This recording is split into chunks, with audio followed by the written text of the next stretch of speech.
When we look at the Bible, most people would believe that it's filled with do's and don'ts. And while there is some do's and don'ts in the Bible, as any good parent would give their children do's and don'ts to help them succeed in life, God does that with us in the Bible. But when you actually look at the Bible, and especially if you look at the undertone of the Bible, God is much more concerned about who you are than what you do. Because if He changes who you are, then what you do will be a result. And it will become part of your everyday life. So today we're going to look at Hebrews. Now, for those that don't know, Hebrews is a book that was written to, anyone have a guess? Hebrews. Good, Barry got it. That's good. If you didn't know that one, you guys might have some meetings to have. But it was written to the Hebrews. Now, the Hebrews are the Jewish people, or the Israelites, who believed that the Old Testament is what we call it as Christians. They call it their Torah, and that was their Bible. And as the author was writing to these Hebrews, he was explaining to them that all of the Old Testament, all of the old rules, all of the old do's and don'ts, all of the old sacrifices, all the old systems with priests and temples, and all of these things is fulfilled in Jesus. So if you're somebody here who may be confused by the Old Testament, you may be asked questions about the Old Testament by some friends or coworkers, and you're not sure how to have answers, or maybe you have those same questions. I'd encourage you, read the book of Hebrews. Because the author really nails who Jesus is and why lots of those things are in the Old Testament. And the Hebrews explains who Jesus is. And as a result of that, who we are.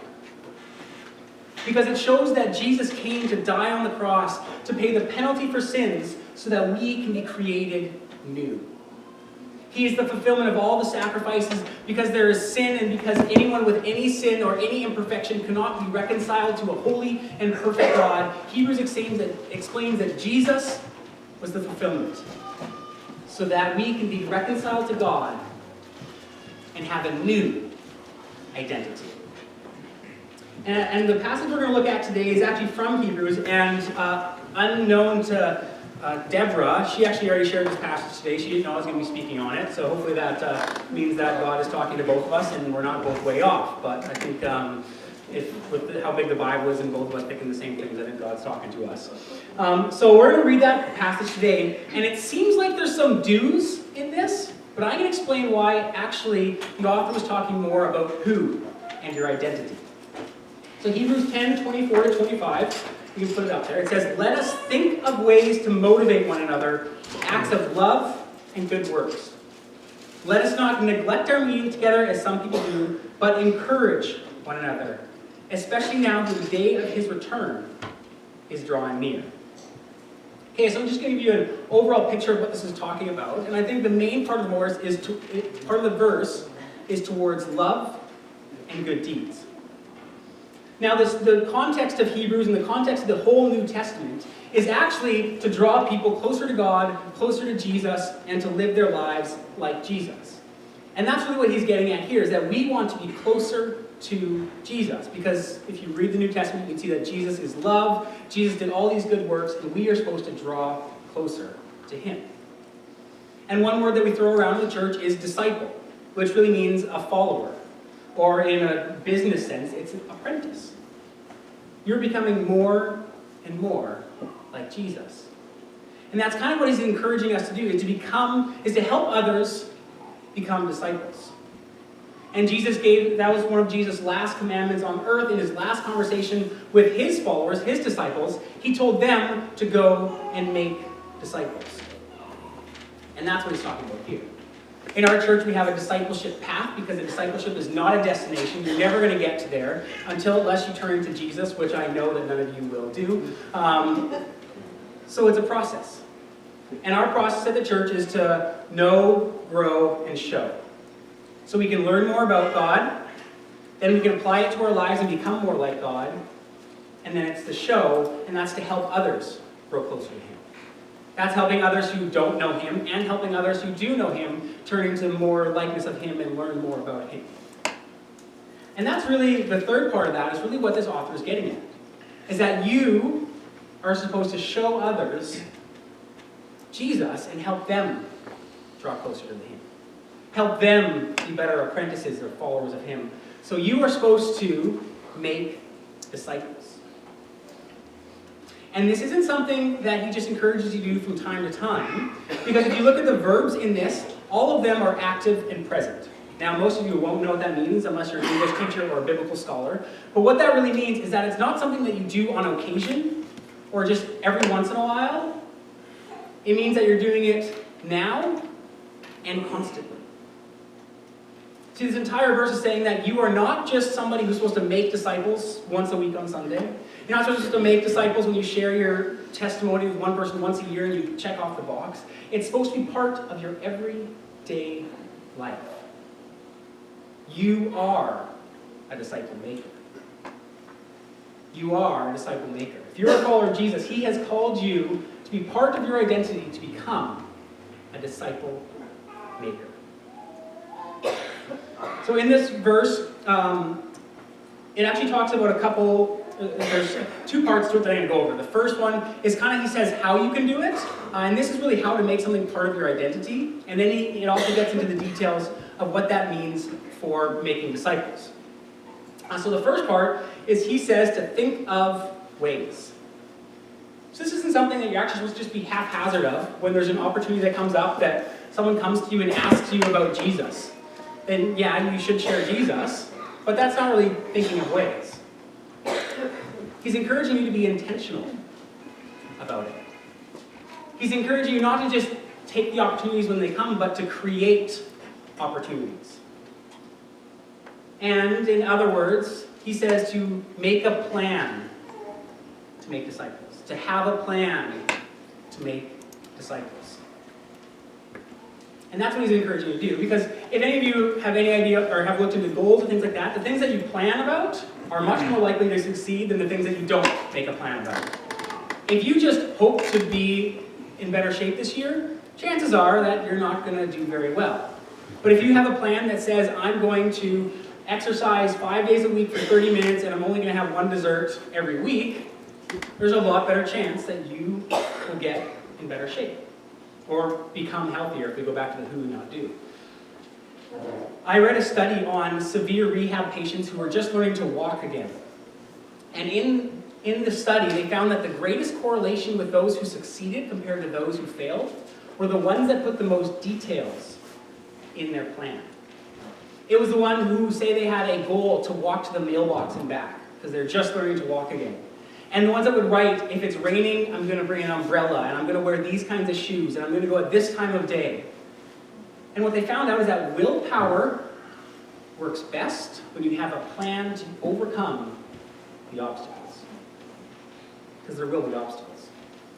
I think it was Keith that said that if you're a follower of Jesus, we have an enemy. And he wants to kill, steal, destroy, and I'm going to add distract.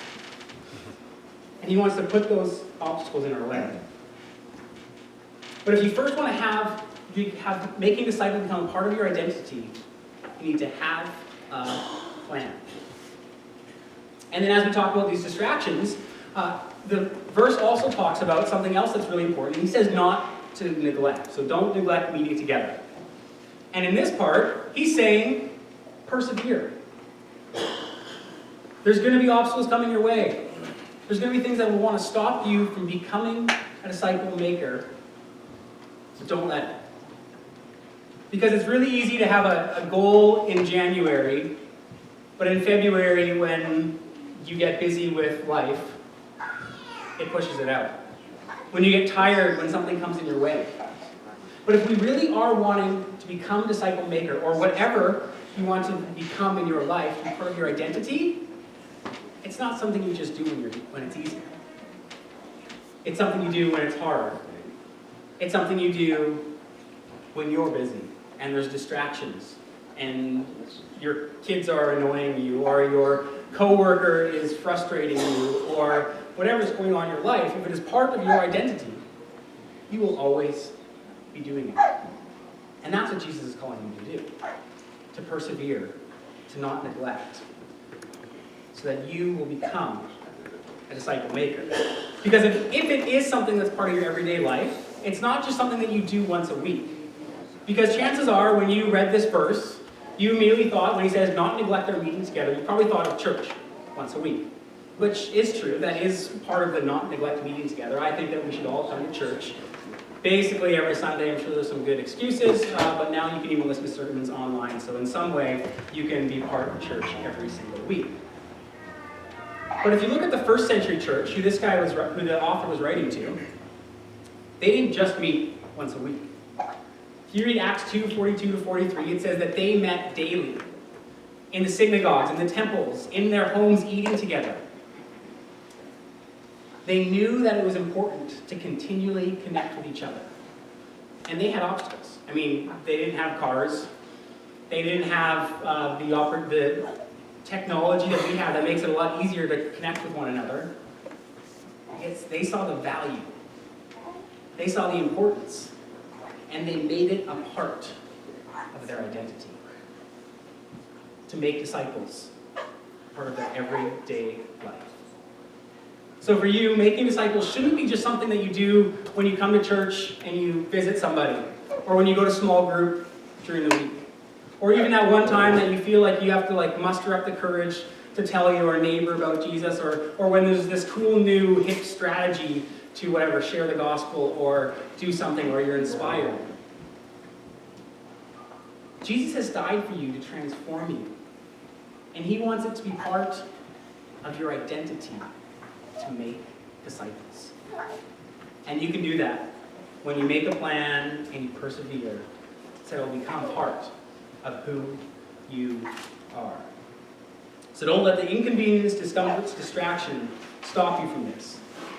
Because in 2019, you have some choices. You are ridiculously in control of your life. Make choices to start to transform your identity to becoming a disciple maker. So as we go, so that's kind of how to make something part of your identity. If you're not a follower of Jesus here and you're not really sure about it, you can apply these two things, make a plan and persevere, to basically anything that you want to change in 2019. But this verse, he also is talking specifically about making disciples. And in the two words that I'm going to just kind of unpack a little bit is motivate and encourage. And at first they seem very similar and complementary, but they're actually very different, and they work really well together. So the first word, motivate, as you can see is highlighted there, that you are to motivate one another. And what this is actually teaching, as you unpack what he's saying and really what the Greek word means, is that it's actually more of a changing of direction. And motivate may be a little bit too positive of a word.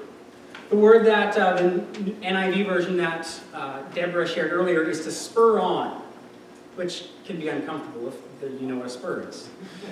Or provoke is another word. Or even it can be translated to irritate, to get somebody. Because in this, what the author is trying to get us to do is that sometimes you're going to need to get somebody to stop doing what they're doing and to start walking towards Jesus. Because if we are making disciples, and this is a process, there's going to be times in our lives where we're going in a bad direction. And we need a little bit of a provoking or a spurring on to change direction. Start moving towards Jesus. And so we need to make disciples, make disciples by provoking them, is what he's getting at here. To provoke people in the right direction. So for this, obviously we need to do it in love, but it's going to be hard. Because it takes both you and the other person to admit that somebody is going in the wrong direction. And this isn't easy for most people to do, but if you think about your biggest mistake in your life, the time where you had the most hurt, it probably was because you were going in a bad direction. And if you were provoked to go in a better direction, or maybe if you listened to some of the provoking to go in a better direction, there'd be a lot less pain and hurt. So the pain of provoking is less than the pain if someone continues down that path. And although it may be hard for you to say it, and hard for you to hear it, that's where great growth happens, that you can start moving towards Jesus. And this is and again, I just want to go over provoking towards love and good deeds. This is not provoking people to do stuff for you. This is not manipulating. The provoking people should not be to help you out. It should be helping them out to follow Jesus more, to love others more, to get closer and closer to Jesus and to God. An instance of this happening was when somebody stepped down from a ministry position that I was leading. And I had a little bit of an exit interview with them, and I asked them things like, or just asked them some questions, and going into it, I probably assumed that they were going to tell me all these nice things about me and that I'm perfect, and to keep doing what I'm doing. But you guys all probably guessed that that's not exactly what happened. And this person told me, one of the things they said was that they didn't feel part of a team. And this hurt to hear because that was actually one thing that I was really trying to do. And I was trying to create this team atmosphere. So after I threw a little mental hissy fit and got over myself, I actually took this advice strongly. And I decided to be a little bit more intentional, change the ways that I was doing it, and to make a better plan so that I can create a team atmosphere. Now, I don't know if it was hard for that person, but it was hard for me to hear, and it was beneficial. Because they helped me create a better team in the atmosphere and a better leader in the future. So that now, even though it was hard for me to hear, I could grow because of it. And that's what the first part is with provoke one another. And the next part is to encourage one another. Now, motivate and encourage can seem really similar, but if provoke or motivate is for somebody to change direction, encourage them is to help them keep going in the right direction. Because obstacles will come. They will get tired. They will get busy. They will need support, and to encourage them is to help them continue down that path. Maybe this is words by giving them support. Maybe this is prayer in bringing it towards God. Maybe this is actually supporting them and asking them how you can help them continue down that path, to remove some of those obstacles maybe, or to help them overcome those obstacles. But I think a lot of the time, encouraging people isn't about words and actions, it's about your presence. Are you with them? Are you beside them? Do they know that if they screw up and they trip over an obstacle, fall flat on their face and their nose is bleeding and it's ugly and they're crying on the ground, do they know that you're going to pick them up? I mean, maybe you think you would, but I know I'd feel a lot more encouraged if I knew that someone was going to be beside me when I fell. Because this is what Jesus did for us. This is what God promises to us, is that He will never leave us nor forsake us. And that nothing can separate us from the love of God. Neither angel, nor demon, nor height, nor depth, nor anything else in all creation will ever separate you from the love of God. And you get that same opportunity to walk beside somebody else. To continue on the path so that they can be encouraged and move towards Jesus. So there's both the provoking and the encouraging, which are important. Because Jesus did both of these with us. He came and He shared truth. He told the Pharisees that they were vipers and they needed to change their ways. And he told the sinful people, turn from your sins. But He also loved them, encouraged them, and walks beside them and walks beside us to help us continue down that path. Some of us may be provokers and some of us may be encouragers, but we both need both in our lives for that to occur. So we can make disciples by encouraging them. One thing in the verse, the one thing that's repeated twice in this version is it says one another. It says encourage one another and motivate one another. So this is something that is not that you do with just anyone. This is something that you need to have with a couple friends. Now, as I reflected on this, there's probably kind of three big groups of friendship. The first one is kind of the crowd or your acquaintances. Maybe it's the people you know at work, but you kind of know their name, maybe a little bit about them. In church setting, it's people you see at church every week, but you don't connect with. And then there's a closer group, which is the friendship. And Those people you maybe see at parties or in church, you may have a community group with them, and you know about their families, and you know about maybe when they're going on vacation and what job they do, but you don't know them that well.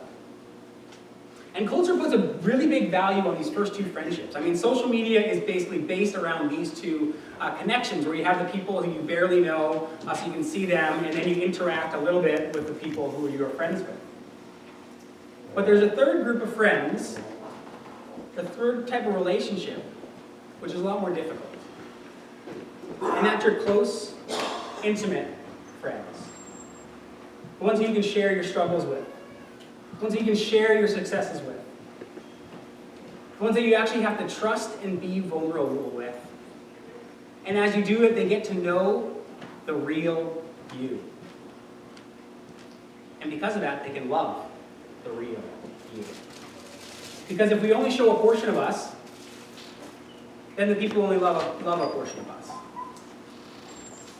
And as you share more and more with these select group of small friends, you can learn that they love you for who you are. Because again, this is what God did for us. He knows everything about you. He knows how we screwed up last week. He knows what thoughts you had this morning. And He knows the thoughts I had this morning. This is just one of you guys. And He loves me anyway. He loves you anyway.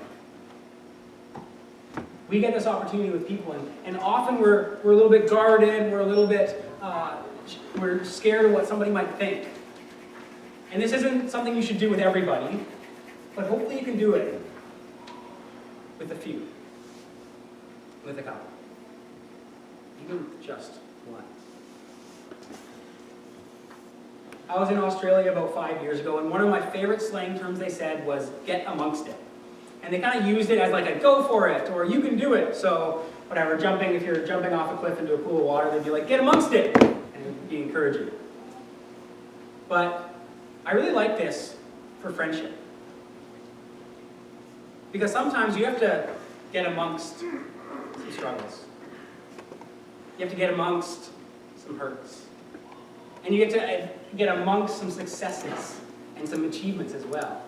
Get amongst people's lives that you can share in their lives and provoke and encourage them to become disciples of Jesus.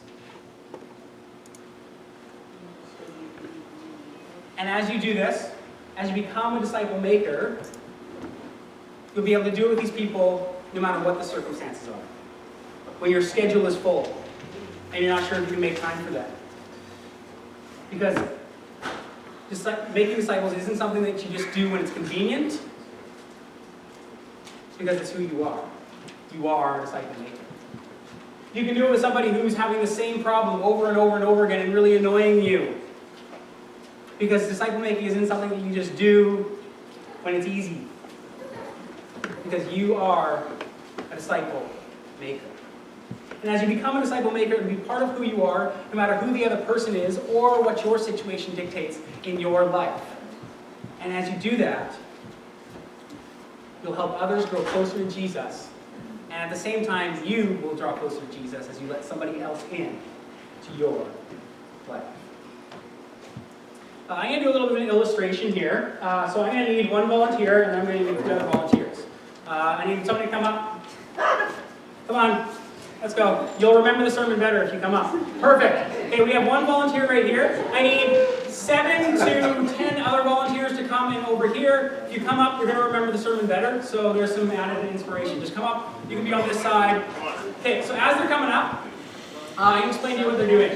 We're going to do a little bit of a Bird Box challenge. For those who don't know, it's something that's happening on the internet. Bird Box is a movie where Sandra Bullock has to be blindfolded and do some things blindfolded. I haven't watched it. I don't know if it's going to be, so I'm not saying you should watch it. But people on the internet are basically doing everyday things in their life blindfolded, and so we're just kind of going to mimic that right here. So we're just going to I'm going to blindfold you, and I'm going to get you to go through a little bit of an obstacle course. Who are these people? And they're going to, after I blindfold you, they're going to come out and kind of do random spots, and we're going to get from here to the other side. Got it? Okay, but first off, the first thing we talked about today was we need to make a plan, right, everybody? So we need to make a plan. So I'm going to provoke you with this spur and help you change directions. So basically, I'm going to put it in your side. If I put it in this side, you're going to turn this way. If I put it in this side, you're going to turn that way. Did that hurt at all? Okay, good. I'm going to do it to hurt just so you remember it a little bit better. But okay, so that's what I'm going to do. And then I'm going to encourage you to step forward, walk. I'm not going to be allowed to tell you to change direction because that would get this out of the way, but I might tell you to duck a little bit, go forward, those kinds of things. Got it? And don't worry, I'm not going to neglect you halfway through. I'm going to persevere, even if I get a text message or someone really interesting comes in and wants to talk to me, I'll help you through, okay? Okay. So I'm going to blindfold them, and you guys can kind of, whatever, get in the way, leg out, whatever, that kind of thing. Just so it's not super easy, but make it so it's not too hard. You're not going to breathe. Yeah.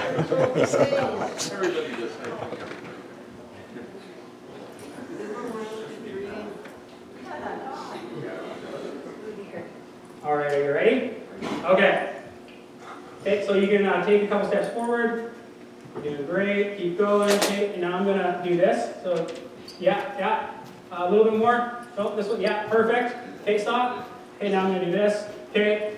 Take a couple steps forward. Okay, stop. Now let's go there. Okay, stop. A little bit down. Perfect. Okay, a little bit more this way. Yeah, there. Okay, now I'm going to get you to turn this way. Don't worry, I'm making you actually go the right. I'm not doing random things. Okay, you're going to have to duck now. Get a little bit lower, a little bit lower, a little bit lower. Okay, okay, go forward. Okay, just inch forward and turn a little bit this way. Perfect.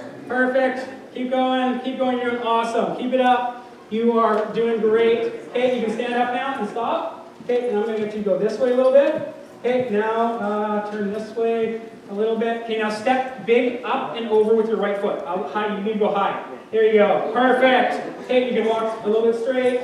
Turn left. There, and you're there. Awesome.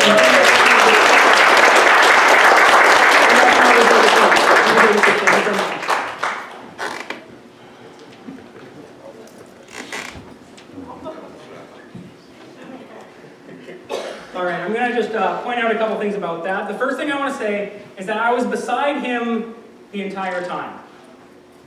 If I was up on stage or sitting in the crowd, I might be able to do an okay job of encouraging him, but provoking him especially, you should do it to people that are closest with you. Because those people can actually take it a lot better from a place of love, from a place of trust, than if it's somebody who randomly comes to me and says, hey Bobby, you should do this, and I go, you don't know me, you don't care about me, why would I listen to you?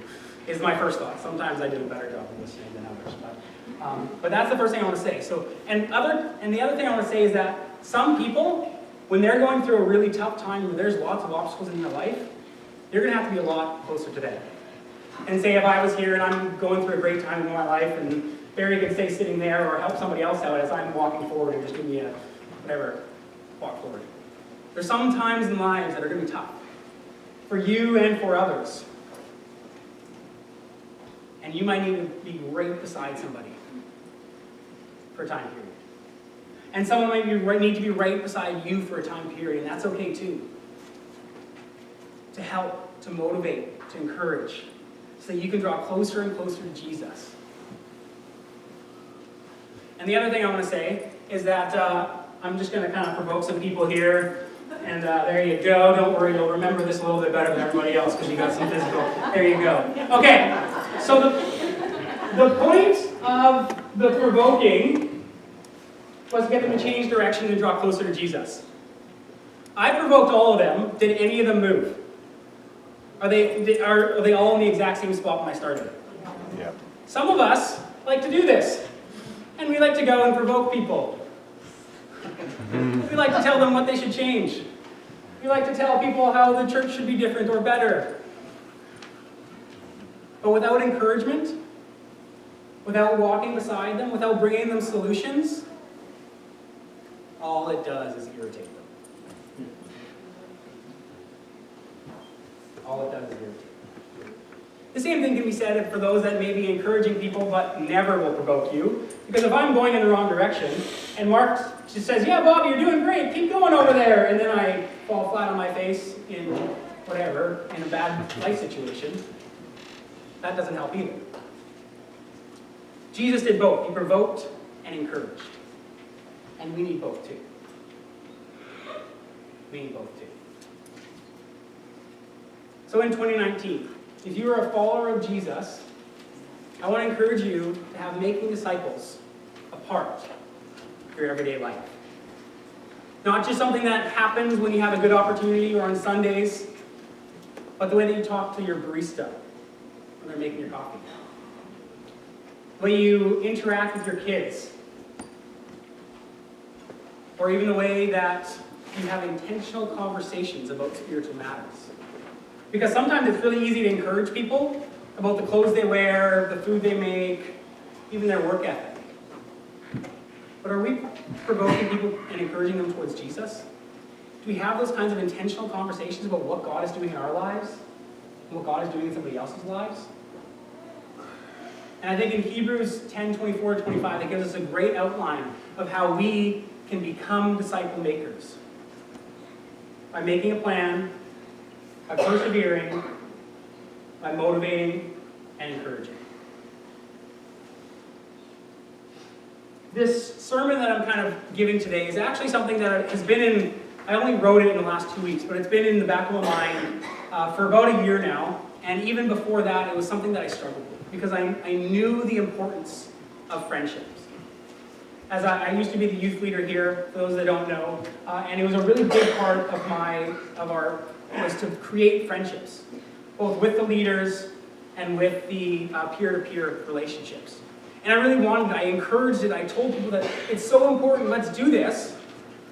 And then all too often it didn't happen the way that I pictured it. And the same thing happened as I led some community groups here. I encouraged these kinds of relationships to happen and I didn't see the results that I was wanting, these close relationships. So as I started to reflect over the last year, I realized that I had encouraged it, but I didn't really help anybody. And I'm a planner, I'm someone who likes to create systems and things like that.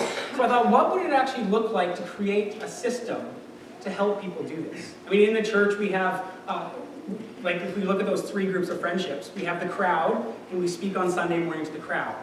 And then we have small groups during the week that connect with a few people. And then what would it look like to have something that would help people develop close friendships?